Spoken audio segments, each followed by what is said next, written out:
자, 오늘 2022년도 가을 학술 대회에 이제 막바지에 왔습니다. 7세션을 진행을 하겠는데요. 아침에 제가 인사 말씀 드리면서 오늘 하루 종일 지식의 향연을 좀 벌여보자. 우리 이 전환이라고 하는 단어가 이제 제일 많이 들리고 또 복합위기의 시대를 맞이해서 과연 이거를 어떻게 극복해 나갈 수 있을 것인가와 관련해서 다양한 측면에서 주제를 다루고 다각적으로 한번 검토를 해보는, 그러면서 서로의 이제 지혜를 나누고 정보를 교환하는 그런 자리가 오늘 하루 종일 진행이 됐습니다.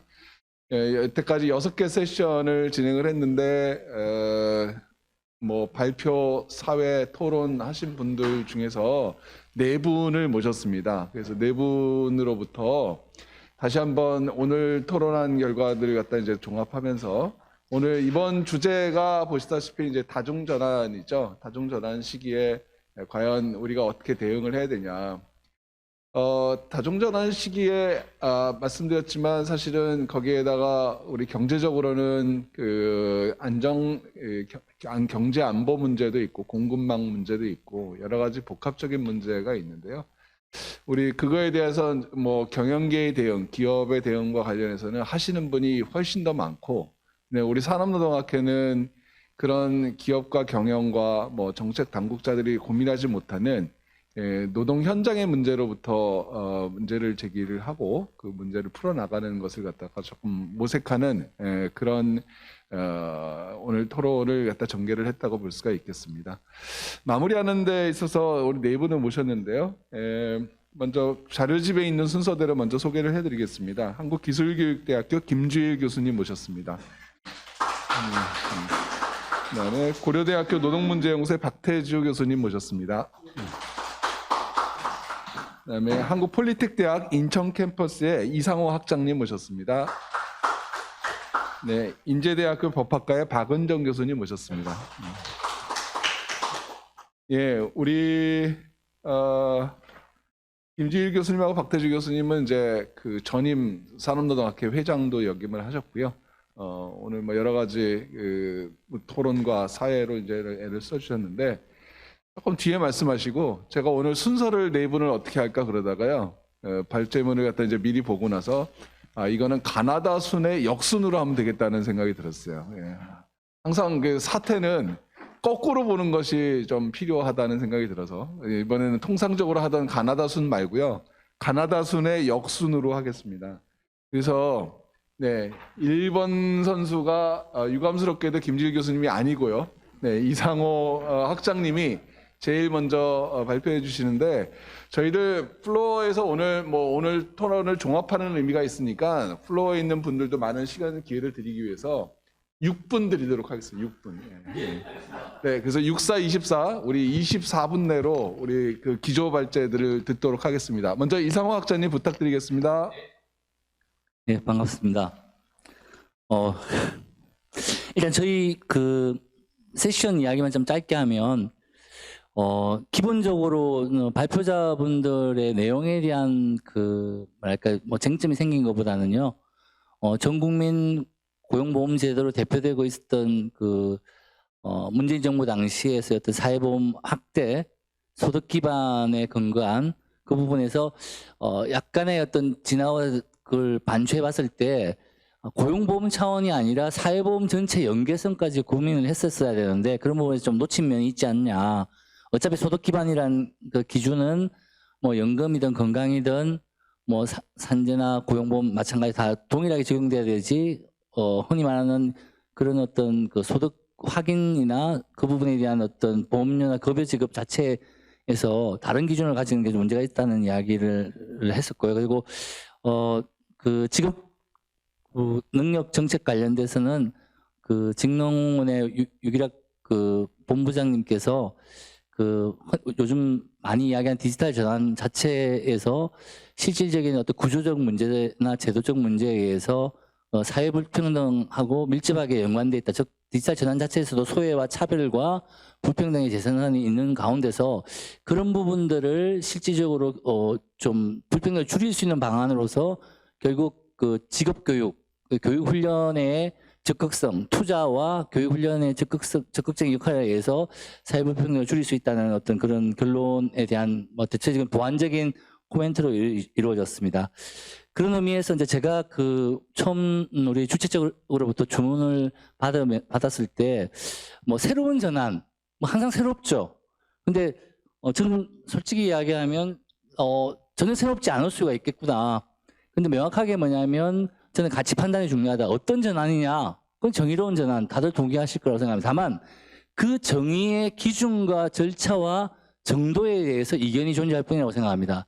아마 흔히 말하는 자본 측도 그것들이 자기들의 이해와 그렇게 상충되지 않는다면 정의로운 전환 자체에 대한 거부는 하지 않을 거라고 봅니다. 그래서 이 정의로운 전환에 대한 방향으로 갈 때 그 요인을 뭐 디지털이나 기후위기나 뭐 팬데믹 다 이야기하지만 사실은 이미 노동운동의 역사 속에서 정의로운 전환 부분에 대한 고민도 저는 있었다고 생각합니다. 다만 그것들이 작동하지 않았던 이유는 흔히 말하는 노사로 대표되는 일반론적인 종합적인 어떤 계급 대립, 계급 갈등의 구조만으로 해석했던 초기 설명 논지가 있었다고 하면 지금 시대는 복합적이라는 거죠. 저는 계급론으로 환원될 수 없고 계층론으로도 환원되지 않는 다양한 영역이 복합적으로 작동하고 있다. 자, 이런 복합적인 작동에 있어서 기존 계급사회에서 가장 대표적인 체제 저항적이고 전환의 피해자라고 이야기됐던 노동자의 조직, 노동조합은 어떻게 행동해 왔나? 저는 사실상 초반에 어떤 노동권의 확보에서는 과감한 선도적인 모형을 보여줬지만 그 이후에 한 20년 정도는 수세적이고 보수적인 태도를 취하는 것에 만족해 왔다는 거죠. 즉 다시 말해서 핵심 노동조합의 전환의 주체가 되어야 될 그룹들은 대외적으로는 충분하게 그런 부분에 대한 이야기들을 강조했을지 모르겠지만 실질적으로 노동조합의 내부와 활동과 사업을 봤을 때 그런 부분을 흔히 말하는 내부의 제도화를 시켰나 내부의 시스템화 시켰느냐를 봤을 때 저는 전혀 그렇지 못했다고 생각합니다. 왜냐? 그건 이미 현상으로 나타나고 있습니다. 총연맹, 우리가 이야기하는 총연합으로 이야기되는 민주노총의 상황을 보십시오. 그리고 산별의 상황을 보십시오. 그리고 흔히 말하는 단일 산별노조라고 하는 금속노조의 상황을 보십시오. 물론 그 잣대가 여러 가지 기준이 있을 수 있습니다. 확보된 어떤 권익으로. 그렇지만 여전히 깨고 있지 못한 문제는 기득한 권리 자체가 사회적 외부 효과를 보이고 있고 사회적 부담을 주고 있고 사회적 정당성이 이뤄지고 있는 것에 대해서는 사실상 자기 반성적 차원이나 아니면 새로운 돌파들, 새로운 전략들을 구사하고 있지 못한 게 아니냐. 그런 의미에서 제가 발전문에 써놨던 여러 가지 이제 뭐 복합위기에서 나타나고 있는 사회 책임의 노사관계로 가자. 저는 격차 해소에서 하후 밑에부터 위로 끌어올리는 부분만으로는 저는 불가능하다고 봅니다. 왜냐? 지붕이 열려 있는데 어떻게 격차가 줄어들 수 있죠? 그러면 결국 튼튼하게 상층으로 되어 있는 적어도 특권화되거나 기득권화되어 있는 무임승차화되고 있는 부분에 대한 것들은 저는 차단해줘야 된다. 즉 하우 상박 부분이 필요하다고 생각하고 적어도 재벌 대기업과 공공기관에서의 사회적 연대에 대한 이야기도 있지만 저는 사회적 책임까지 가져야 된다. 왜냐? 노동계급인 동시에 고소득층이고 흔히 말하는 사회 내에서의 어떤 기득권화되고 있는 그룹의 일부가 전 존재하고 있기 때문에 그런 부분을 이야기할 수 있다고 생각합니다. 그래서 지향적인 면에서는 316페이지 나와 있는 대로 사회연대의 노동운동으로 가져야 될 거고요. 결국 노동자인 동시에 노동시민으로서 특히 시민적 부분에 대한 다양한 생활연대라든지 지역연대 이런 부분에 대한 것들을 저는 의도적이고 적극적으로 저는 결합해내야 된다. 그리고 노동조합의 리더십은 그런 쪽에서 발휘돼야 된다. 그걸 보수적이고 면피하는 방향으로 가서는 안 된다고 보고 있습니다. 그리고 생태지향적 그다음에 협동조합 운동에서 특히 나타나고 있는 왜 노동공제에는 플랫폼 노동자들만 해야 되죠? 우리의 조직 노동자들은 왜 자기들의 스스로의 자조적인 부분을 다 놓치고 있죠? 왜 일반 은행에다가 그 비싼 대출을 받고 있고 예금을 하고 있죠? 소비조합 하나도 제대로 못 만들고 다 홈플러스 가고 있잖아요. 저는 그런 부분에서부터는 잃어버린 우리의 미래가 바로 그런 부분에 있는 게 아니냐. 그래서 조직혁신이나 노동 전체에서의 어떤 기성정당과의 독립성 이런 부분들도 이제는 원점에서 저는 좀 접근해야만 그 이후에 전환에 대한 출발선상에서 내부에 대한 이야기들을 제대로 할 수 있고 그 솔직함 속에 출발해야만 비로소 문제의 본질이 보일 수 있다고 생각하고 있습니다. 이 정도 하겠습니다. 네, 감사합니다. 시간을 많이 드리지 못해가지고요. 근데 그 발제문을 한번 나중에 꼼꼼히 읽어보시면 우리 이상호 학장님이 좀 몇십 년간 이렇게 고민해 오신 부분들이 절절히 사실은 녹아 있어요. 그래서 연대를 말씀하셨는데 소득연대, 고용연대, 생활연대, 그리고 복지연대에 이르기까지 다양한 측면에서의 노동운동의 새로운 접근법을 요구를 하고 계십니다. 새로운 정말로 그 전환이냐라고 하는 부분들에 대한 좀 문제 제기를 좀 하고 계신 것 같은데요.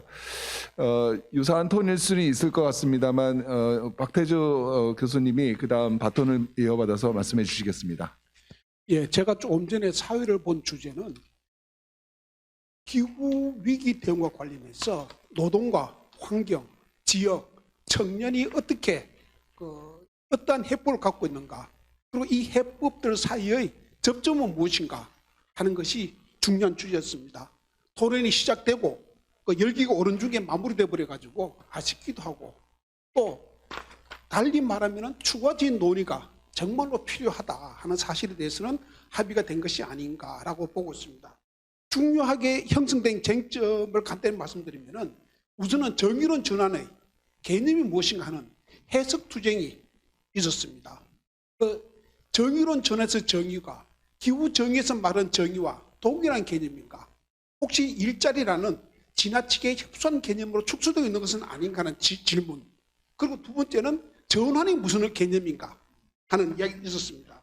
그래서 그 불평등 문제, 녹색 일자리, 다시 말해서 현 자본주의 체제 내에서 기후위기 대응이 가능한가? 아니면 자본주의 체제를 갖다가 혁파해되는 건가? 더 나아가서 생태 사회주의적인 지향을 가질 필요가 있는가에 대한 어떤 논란들이, 논쟁들이 있었다. 그리고 마지막으로 많은 사람들이 그 연대의 필요성을 이야기했음에도 불구하고, 그럼 연대의 접점을 어떻게 형성하고, 그리고 어떻게 연대를 갖다가 만들 수 있겠는가에 대해서도 다양한 의견들이 있었다 하는 말씀을 드리면서 제 말씀을 시작하겠습니다. 윤석열 정부가 제대로 된 기후위기 대응하지 못하고 있다. 친기업적이고 민간 주도적이다 하는 이야기들은 쉽게 할 수 있습니다. 그리고 윤석열 정부가 자기들이 내세운 탄소 중립 목표조차도 실행할 수 있는가에 대해서도 다 같이 회의를 갖고 있는 것 틀림이 없습니다. 그렇다고 그러면 우리가 어떻게 접근되는 문제와 관련해서 제일 먼저 나왔던 이야기들은 정의론 전환의 개념을 갖다가 지금의 기업별 노동조합 체제 내에서 이해할 것이 아니고 노동조합의 정체성을 사회적 조합주의에 둘 수는 없는가 하는 이야기를 할 수 있습니다. 정의론 전환을 정규직의 일자리가 아니라 비정규직, 취약계의 고용을 포괄하는, 더 나아가서 일자리를 벗어나서 구조개혁, 산업전환 또는 체제 전환까지도 내면화시킬 수 있는 정체성의 정치적 환경을 필요가 있는 것이 아닌가 하는 이야기들이 있었다. 우리가 고민할 수 있을 것 같습니다. 그리고 더 나아가서 노동 참여적인 그 구조를 어떻게 거버넌스 구조를 어떻게 확립할 것이며, 더 나아가서 노동운동이 일자리에 벗어나서 그 탄소 중립과 기후 정의의 실현을 스스로의 목표로 삼는 이른바 노동조합의 정체성을 사회적 조합주의로 둘 수는 없겠는가 하는 이야기들이 있었습니다. 사회적 조합주의의 핵심은 연대일 거다라고 이야기할 수 있겠습니다. 두 번째로 거버넌스와 관련해서 어떤 말씀을 드리겠습니다. 중층적 거버넌스가 필요하다라고 이야기하고 있습니다만도 그 전망은 굉장히 어렵습니다. 가령 중층적 거버넌스의 최상위의 사적 대화를 준다고 한다 그러면은 현재 경사노위나 탐중위, 탐노위가 사적 대화기로 역할하기를 기대하는 것은 어렵겠다라고 보고 있습니다. 그 다음에 업종별 단체 교섭을 이야기하고 있습니다만도 업종별 단체 교섭 실현 전망도 사실상 현재로서는 그렇게 상당히 난망하다. 더 나아가서 기업 차원의 어떤 공동결정 제도는 그럼 이루어지고 있는가? 이러한 거버넌스와 관련한 문제들이 당장에 어떤 노동 참여와 관련해서 문제가 제기될 수 있겠다라고 보고 있습니다. 단 한편으로 굉장히 비관적이긴 합니다만도 일정 부분의 가능성이 보는 것도 틀림없다. 제도적 사회적 대화는 사실상 어렵다 주시더라도 비제도적 사회적 대화까지도 그 가능성이 완전히 봉쇄된 것은 아니다라고 저는 그렇게 보고 있습니다. 예를 들어서 어떤 한국 노총 소기의 발전 공기업들이 단위 노동조합을 해소하고 이른바 통합노조로 가기로 내부적으로 결의가 돼 있다고 한다 그러면은 이 통합노조를 중심으로 해서 발전 산업에서의 업종별 단체 교섭의 가능성도 일정 부분은 존재하고 있고, 특히 공기업에서는 이제 노동 이사제까지 도입되면서 노동자들의 경영 참여 폭도 상당히 넓어지고 있다 하는 일종의 어떤 검은색 관련한 가능성들도 우리가 기대해 볼 수 있겠다라고 생각하고 있습니다. 노동운동과 환경운동, 지역운동, 노동조합에서도 거버넌스, 노동 참여 거버넌스 구조의 확립이 굉장히 중요하다고 한다 그러면은 더 나아가서 이러한 어떤 걸 바탕으로 해서 노동조합 더 폭넓게 정의로운 전환의 넓은 개념에 걸맞게 어떻게 노동운동이 환경운동과 지역운동과 만날 수 있겠는가 하는 고민이 있고, 그 접점이 무엇인가를 우리가 논의할 수 있습니다. 예를 들어 설명을 드리겠습니다. 석탄 화력 발전소가 폐지됨에 따라 가지고 상대적으로 정규직 노동자들은 지전환을 통해서 일정 부분의 고용의 안정성을 보장받고 있다라고 일반적으로 얘기하고 있습니다만도 저는 달리 보고 있습니다. 석탄 화력 발전소의 정규직들은 과연 안전한가, 고용이 보장되어 있는가 관련해 가지고 제가 드린 얘기는 발전 공기업은 점진적으로 축소될 거며, 그리고 궁극적으로 2050년을 거치면서 사실상 발전 공기업들은 폐지되고 우리가 흔히 말하는 발전 산업은 민영화될 거다라고 저는 그렇게 보고 있습니다. 기본적으로 아시다시피만은 공공기관의 재정 건전화 정책에 따라서 발전 공기업의 재정 에너지 투자는 축소됩니다. 그리고 발전 공기업들의 재생 에너지 업무 공급 비율도 축소되고 또 폐지하기로 정부는 방침을 정하고 있고, 그리고 인증서 REC에 따르는 인센티브도 축소하겠다, 폐지하겠다. 더 나아가서 앞으로 재생 에너지 산업은 민간 주도로 가고, 특히 해상풍력은 해외 다국적 기업을 중심으로 해서 추진해 나가겠다는 것이 정부의 방침입니다. 발전 공기업이 없어지고 또 재생 에너지 산업이 민간 주도로 갔을 때 과연 발전 공기업이 근무하는 하청 비정규 협력사 자회사는 말할 것도 없고 정규직의 고용은 보장될 수 있는가 라고 이야기할 수 있고, 이 사람들의 고용이 보장되는 유일한 방법은 이른바 공공주도의 분산형 재생에너지 사업을 확충하는 것 이외에는 저는 현실적으로 다른 대안은 없을 수도 있겠다라고 보고 있습니다. 그런데 지금 기후 환경 단체에서 에너지 전환을 이야기할 때 가장 핵심적인 힘든 사업 문제는 원전 중심이 아니고 재생에너지 중심의 에너지 체제를 구축하는 것이 결국은 기후위기 대응의 가장 중요한 과제에 한다고 한다 그러면은 이 재생에너지 사업의 공공주도에, 그리고 분산형 재생에너지 산업을 확충한다는 점에 있어서 기후운동과 노동운동이 손을 잡을 수 있지 않겠는가. 그리고 분산형 재생에너지 체제로 간다고 한다 그러면은 당연히 지역 전환도 여기에 포함되는, 그래서 다시 말하면 재생에너지 사업을 확충해서 예를 들면은 노동과 지역이 만들 수 있지 않겠는가라고 생각을 하고 있습니다. 그래서 저는 노동운동이 또 기후운동이 또 다른 지역운동, 청년운동이 지금 서로 다른 이견들을 가지고 있고, 이견들을 우리가 조금 전에 토론에서도 확인했습니다만도 연대라는 것은 모든 점에서 의견이 일치될 필요는 없습니다. 차이는 차이대로 인정을 하고 그 차이를 좁혀 나가는 노력은 계속돼야 되겠지만은 반드시 일치되는 것이 아니다.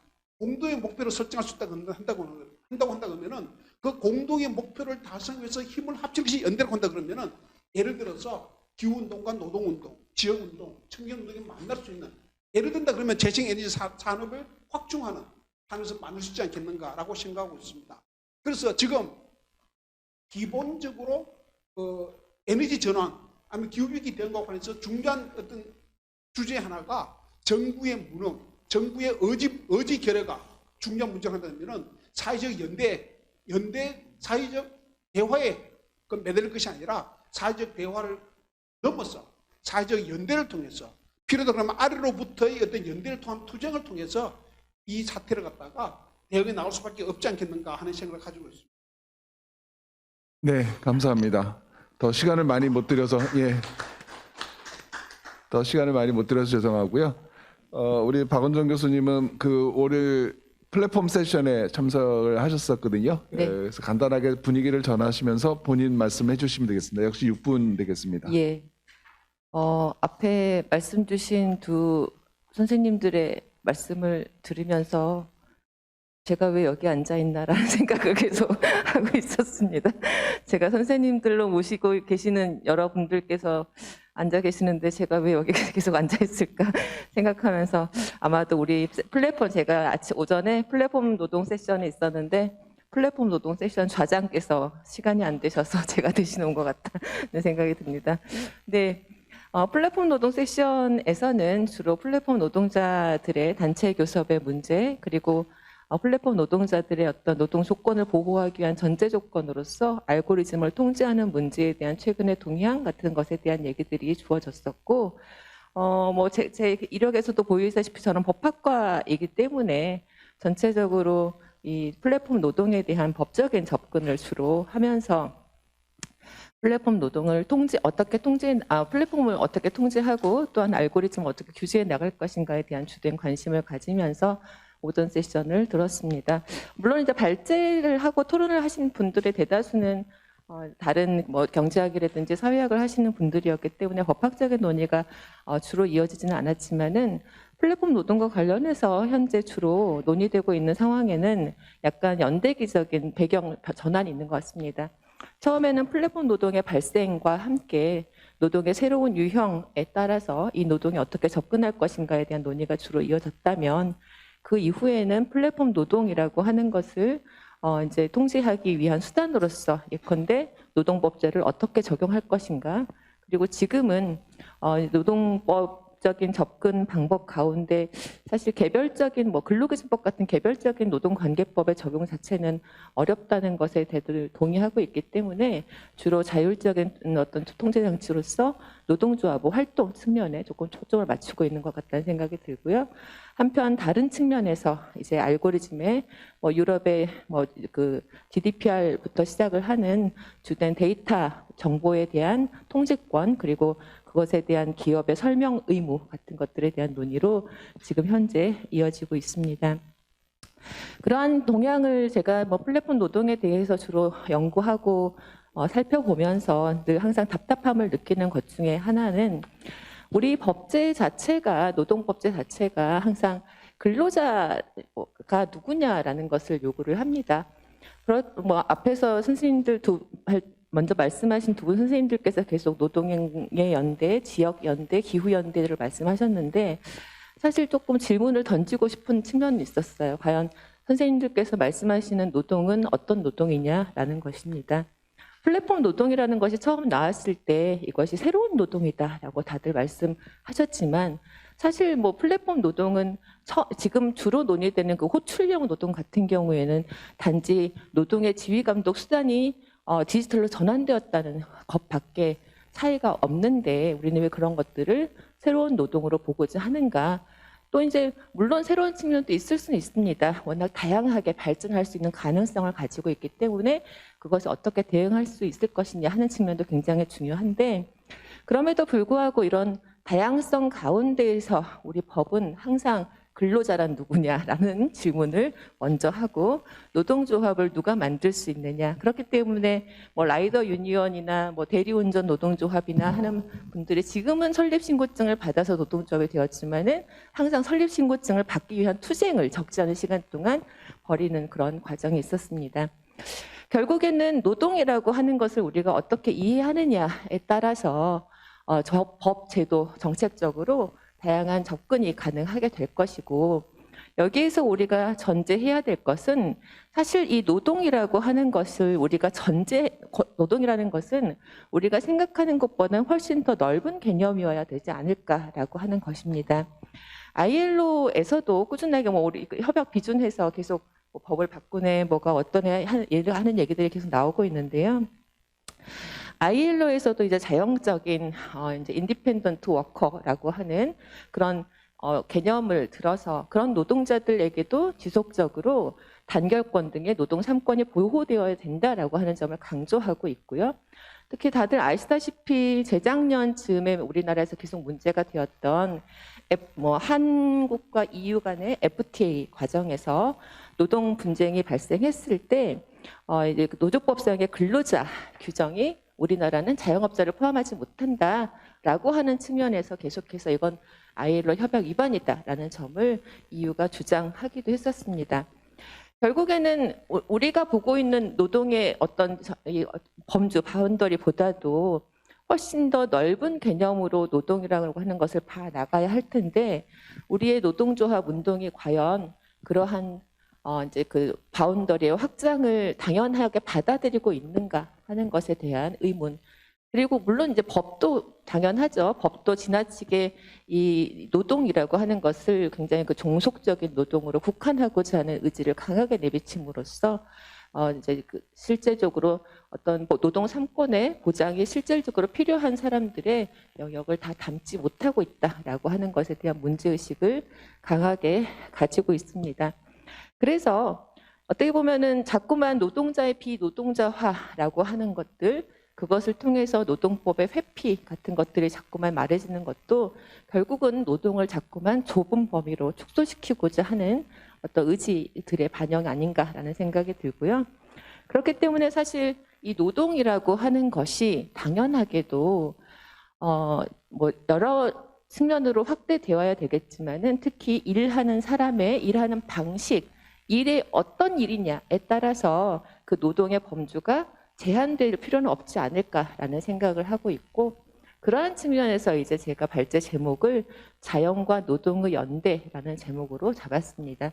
특히 특수고용 형태의 노동의 방식이 증가하면서 늘 근로자라는 개념과 자영업자라고 하는 개념의 충돌을 하고 있고, 우리는 근로자에 대해서는 이만큼 보호를 해줘야 된다고 얘기하면서도 자영업자에 대해서는 사실상 거의 논의를 하지 못하고 있지만 일하는 내용이나 방식, 그들에 대한 어떤 종속성의 규제 같은 것들은 거의 유사하다고 생각이 되고, 그것이 또한 자본의 논리라고 생각이 됩니다.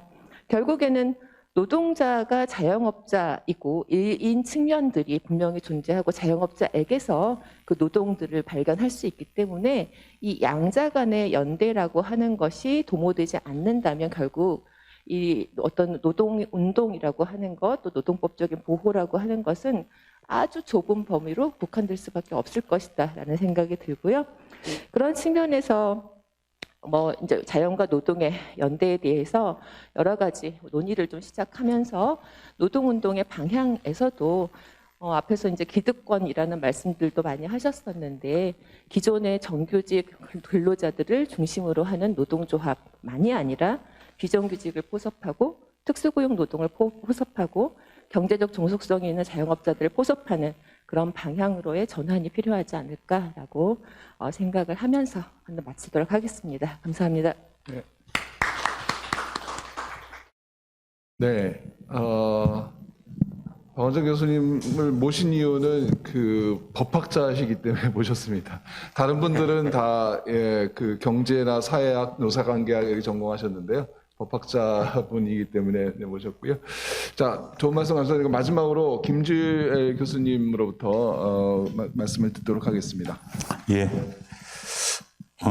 저는 이제 노동조합의 경영의존적 전략이라든가 뭐 위험의 비전략을 어떻게 벗어날 것인가, 여기에 대한 거를 하려고 하다 보니까 너무 막연해갖고, 사실 지금 그 조성진 회장님이 가나다 역순으로 이제 발표를 시켰는데 나한테 어떤 역할을 요구하는가라고 생각을 해보니까 예, 어떤 지역 차원에서의 가능성 뭐 이런 거 갖다가 좀 어떤 그런 사례 위주로 말하는 게 좋지 않을까 싶어가지고서요. 지역 차원에서 예, 벌어지는 일들 중심으로 말씀을 드리려고 합니다. 또 그 전환 관련돼서 오늘 박태조 교수님 그 사회 보시는 세션에 들어갔는데 그 불교 환경 연구소에 계시는 유정희 선생님이 예, 함부로 정의로운 전환을 말을 쓰지 말라고 그래서 제가 상당히 기가 좀 죽긴 했는데요. 어쨌든 제가 지금 연구자로서 오늘 말씀드리는 것보다는 지금은 제가 충남에는 전환 관련된 위원회가 4개가 있는데 그중에 제가 3개를 왔다 갔다 하고 있어가지고서 어떻게 해서 그런 게 됐는지 뭐 이런 거 중심으로 말씀을 드리겠습니다.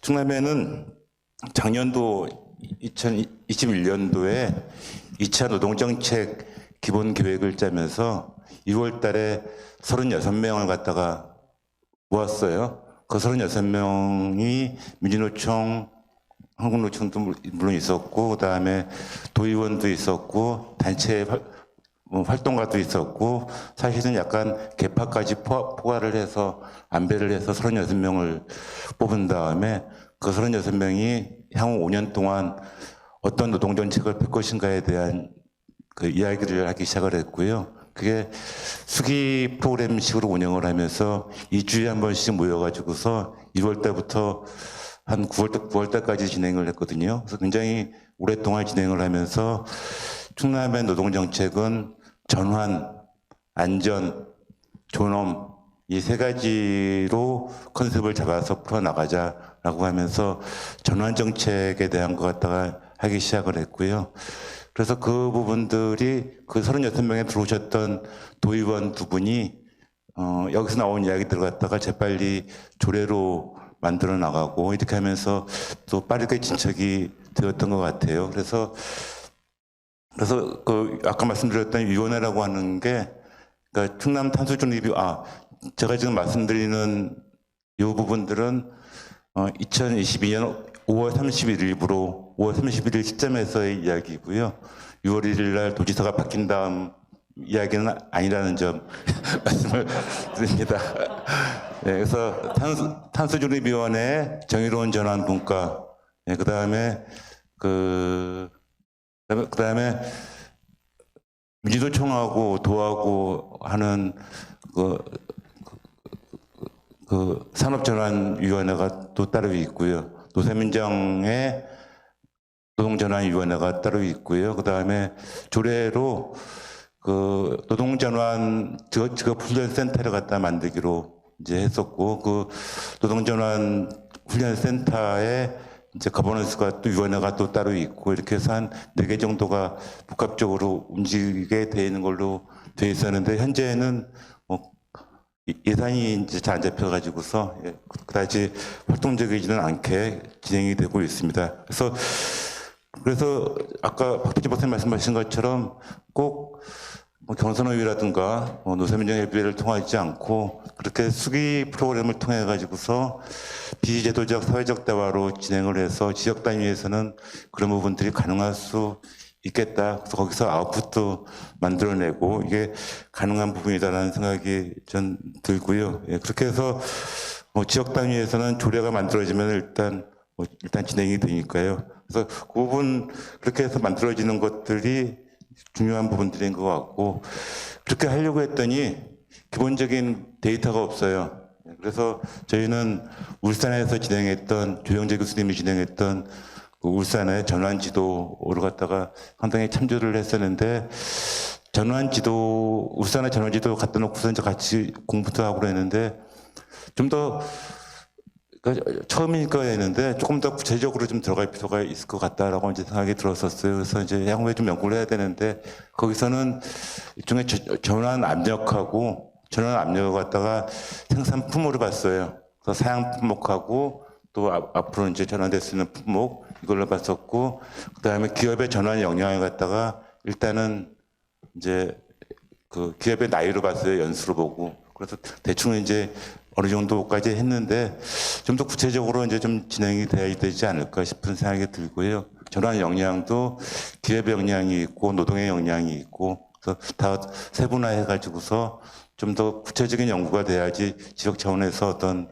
로드맵이 형성되지 않을까라고 생각이 듭니다. 근데 지역에서 이야기하다 보면은 사실은 기업에서 나오신 위원장님이라든가 지회장이라든가 이러신 분들이 전환에 대해 가지고서 그렇게 크게 인식이 없어서 그것도 굉장히 중요한 부분들인 것 같아요. 그래서 그래서 이제 무언가를 자꾸 만들어갖고 토론회도 하고 같이 교육도 하고 뭐 이런 거를 많이 하는데 자의반 타의반으로 약간 우리 일은 아닐 것 같다. 그다음에 속도가 이렇게 빨리 오지 않는 것 같다. 뭐 이런 디펜스를 하시는 경우도 많아가지고서 뭐 그런 부분에 대한 논의들도 노동조합 주도로 해서 좀 많이 지역에서 논의가 됐으면 좋겠다라고 생각을 했습니다. 이 정도 마치겠습니다.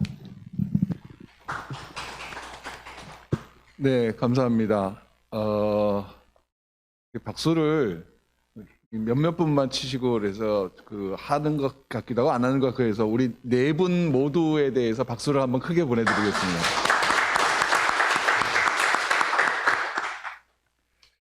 예, 이제 간파를 하셨는지 모르겠는데 순서는 이상호 박사님이 좀 총론적으로 연대에 대해서 말씀해 주셨고요. 우리 박태주 교수님은 이 환경 운동을 하시는 분들과 기후 위기와의 연대, 그다음에 박은정 교수님께서는 자영업자들로 구분돼서 이제 경계가 애매한 우리 그 플랫폼 노동과의 연대에 대해서 말씀하셨고, 마지막으로 김주희 교수님은 이제 지역 내에서의 연대를 했습니다. 어떻게 본다면 전체적인 주제가 연대가 되고 있는 것 같은데요. 우리 묵은 과제들을 해결하지 못했는데 여러 가지 다중 전환과 복합 위기가 지금 닥쳐오고 있기 때문에 어떻게 보면 우리가 해결하지 못한 구조적인 문제들이 더 도드라져 보이는 그런 시기가 아닌가 싶습니다. 오늘 여러분들이 박수를 보내주신 이 네 분의 말씀을 들으면서 또 오늘 하루 종일 우리 이 토론을 전개하면서 이런 얘기들을 한번 공유를 했으면 좋겠다라고 하는 이 코멘트와 질문 어느 것든 좋은데요. 한 두 분 정도 말씀을 듣도록 하겠습니다. 청중 중에서 손을 들고 말씀해 주시면 되겠습니다.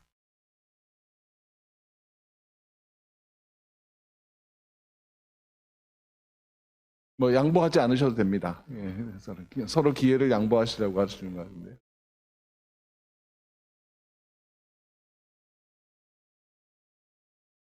네, 우리 말씀.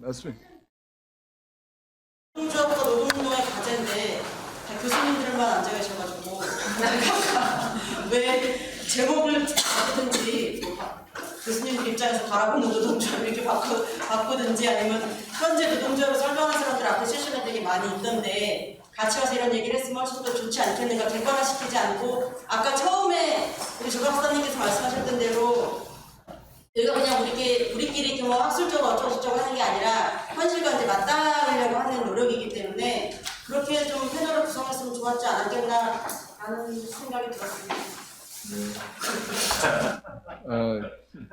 저는 이 주제를 보고서 노조 간부들이 구름처럼 몰려들 줄 알았어요. 예. 아마도 오늘 참석하셨던 분들이 지금 발점을 다 가져가셨기 때문에 아마 바쁘신 분들이 나중에 시간 나셨을 때 꼼꼼히 읽지 않을까 싶습니다. 예. 그럼에도 불구하고 어쨌든 좋은 지적 감사드립니다. 예. 또 다른 분 누가 말씀해 주실까요?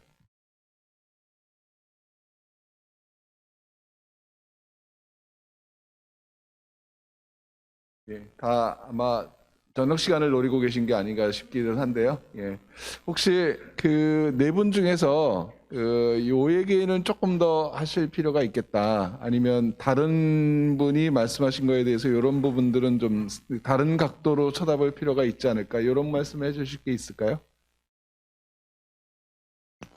제가 아까 선생님들께 드린 질문이 있었습니다. 선생님들이 생각하는 노동의 범위는 무엇입니까? 라고. 근데 박은정 교수님 아까 말씀하셨죠. 그러니까 노동에 대한 기존의 그 개념이나 규정이나 범위에 대한 부분들을 우리가 생각했던 것도 훨씬 우리의 기본적인 인식 수준을 넘어서는 정도까지 확대해야 된다고 말씀하셨고 저 동의하거든요. 근데 또한 그 이야기는 뭐냐면 그러면 그 노동의 주체들이 조직화되어 있는 노동조합은 훨씬 더 상상을 넘어서는 수준까지 자기의 사업과 영역과 이걸 넘어서야 되는 거죠. 그래야만 서로 상승작용을 가질 수 있는 거거든요. 그런데 지금 보면 노동의 역량과 형태나 여러 가지 엄청나게 제가 보기에는 복합적이면서도 확장되고 있지만 노동조합은 그 조직적 관성과 그 태도나 인식과 의사결정이나 여러 가지 모습에서 과연 가고 있는가? 제가 보기에는 여기 있는 데서 너희 힘들지? 우리가 보호해 줄 테니까 들어와.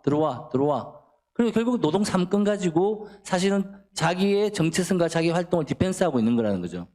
과연 그런 거죠. 우리가 노동운동을 출발했던 시기가 산업화 초기부터 이렇게 돼서 그런지 모르겠지만 과연 노동의 조직이란 거는 꼭 그거일까요? 제가 보기에는 그럼 훨씬 더 많은 플랫폼 노동이든 뭐 정말 일하는 사람이든 다양한 형태의 게 생긴다고 하면 저는 노동조합에 대한 기존의 우리의 인식, 노동조합이 이런 거야 했던 부분에 대한 과감한 인식 전환도 저는 같이 가져야 되는 게 아니냐.